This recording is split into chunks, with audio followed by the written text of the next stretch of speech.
Anatoly Malykhin is the first fighter to capture and hold belts in 3 different weight classes in a major MMA promotion. And he has done this in ONE FC, where he captured the interim belt at heavyweight, then he went down to light heavyweight to capture the championship there, and afterwards he moved back up to heavyweight to unify the belt, and then he went all the way down to middleweight to become a 3-division champion. This is a very impressive accomplishment, which has led to many regarding Anatoly as one of the best fighters outside of the UFC. He even said himself that only John Jones and Tom Aspinall could give him a real fight. So let's take a look at his MMA career to answer the question, how good is Anatoly Malykhin actually? Hey, look, I'm heavyweight Manny Pacquiao. Anatoly began his MMA career on September of 2016 at the age of 28. Prior to his debut, he was a freestyle wrestler who won many championships in Europe. After going undefeated in his first 5 fights, with all of those wins being first round finishes, the heavyweight Anatoly fought Jake Hyun.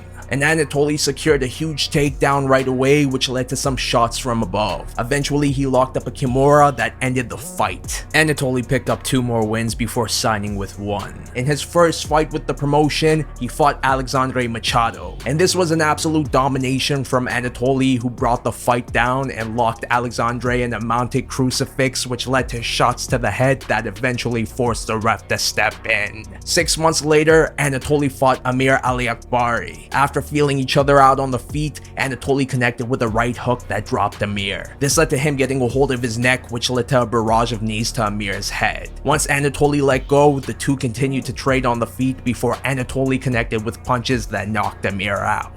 5 months later, Anatoly fought for the ONE interim heavyweight championship against Kirill Grishenko. And despite Anatoly being the smaller fighter, he pressed forward and was throwing heavy shots. Kirill did good with staying outside and attacking with his jab and leg kicks, but overall, Anatoly was controlling the action on the feet, and after catching a kick, he brought the fight down and threw shots from above for the remainder of the round. At the start of the second, Anatoly connected with a huge left hand that hurt Kirill, and although he didn't get the finish, he continued to dictate the action with his striking. And eventually, he connected with a leaping right punch that knocked Kirill out, making Anatoly the interim heavyweight champion. Although Anatoly was supposed to unify the belt against Arjun Bhullar, the fight was cancelled due to Arjun pulling out because of an injury that required surgery. So in the meantime, Anatoly decided to move down to light heavyweight, or ONE's 225-pound division, in order to capture a second belt. So in December of 2024, Anatoly fought ONE light heavyweight champion Renier de Ridder, and Anatoly absolutely destroyed him. The pace and power on the feet was too much for Renier, who simply had no answer, and this led to a huge right hook that dropped Renier, and after some hammer fists, the ref stepped in, making Anatoly the ONE light heavyweight champion.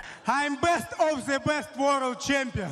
Guys, come on! 6 months later, he moved back up to heavyweight to unify his belt against champion Arjun Bhullar. And although this was the first time Anatoly went to the 3rd round, throughout the entirety of the fight, he was pressing forward and throwing to the head and body, and Arjun was just unable to do much but survive. At times, he'd clinch and do some damage, but overall, Anatoly was clearly winning. And credit to Arjun for surviving for as long as he did. But in the 3rd, he was fading from all the shots on the feet, and once the fight went down, the punches only continued until the ref stepped in, making Anatoly the ONE heavyweight champion. But Anatoly was not content with only 2 belts. He wanted to capture a 3rd by going down to 205 pounds, or ONE's middleweight division. Malykhin 6 months no eat, bro.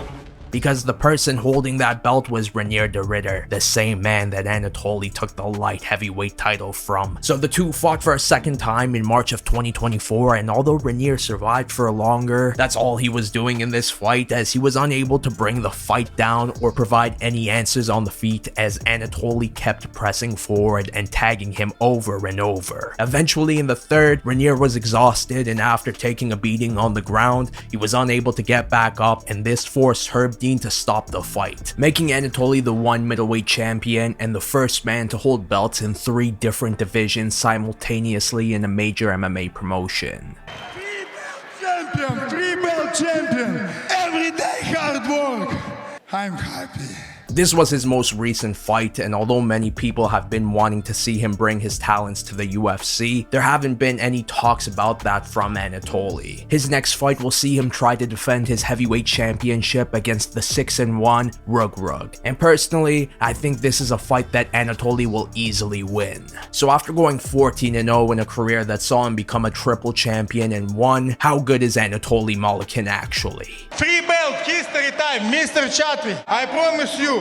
This guy is a beast, and I'll say it right now, he would be a lot of trouble for many fighters in the UFC. He reminds me of Fedor because he's also a smaller Russian guy who destroys fighters that are larger than him. And that's because he not only possesses the skills on the feet and on the ground to get the win so dominantly, but also because of his speed, power, and stamina. This guy is an absolute unit, and there's really no surprise as to why he found all the success that he has been finding in MMA. Everyone he has fought and won basically have had no answers for him. As a fighter who usually presses forward, he keeps doing that throughout his fights and never seems to slow down. He started off as a strong wrestler, but his striking has really taken over the way he fights because he throws bombs. Whether it's on the feet or on the ground, those shots look brutal. His grappling is high level as he controls his opponents with ease and is able to lock up submissions effortlessly. He seems like the perfect fighter, so when he says things like Jon Jones and Tom Aspinall are the only fighters that could give him a tough fight, I kind of believe him. But let's talk about Anatoly and how he would do in the UFC, because let's be honest, the UFC's top 15 is not too deep. At the very least, I could see Anatoly becoming a top 10 fighter in the division. But at most, I can see him challenging for the belt, but not beating the likes of Jon Jones or Tom Aspinall for the title. And I think this is the case for him for any division he would decide to fight for. I can see him becoming a top contender, but not actually capturing the title. And as much as that has to do with the competition that he'll have to go up against, it's also due to his age and activity. Because Anatoly is 36, soon to be 37, and he has only fought once per year in the past 2 years. Although he has reached such great heights and won, I believe this is the peak of his career, and although being in your late 30s in the UFC's heavier weight classes isn't the worst thing, I do imagine that his age and fight years is older than 37. If he were to sign to the UFC, I hope he does it soon, because then he'll have a better chance at finding success as his prime years are soon coming to an end.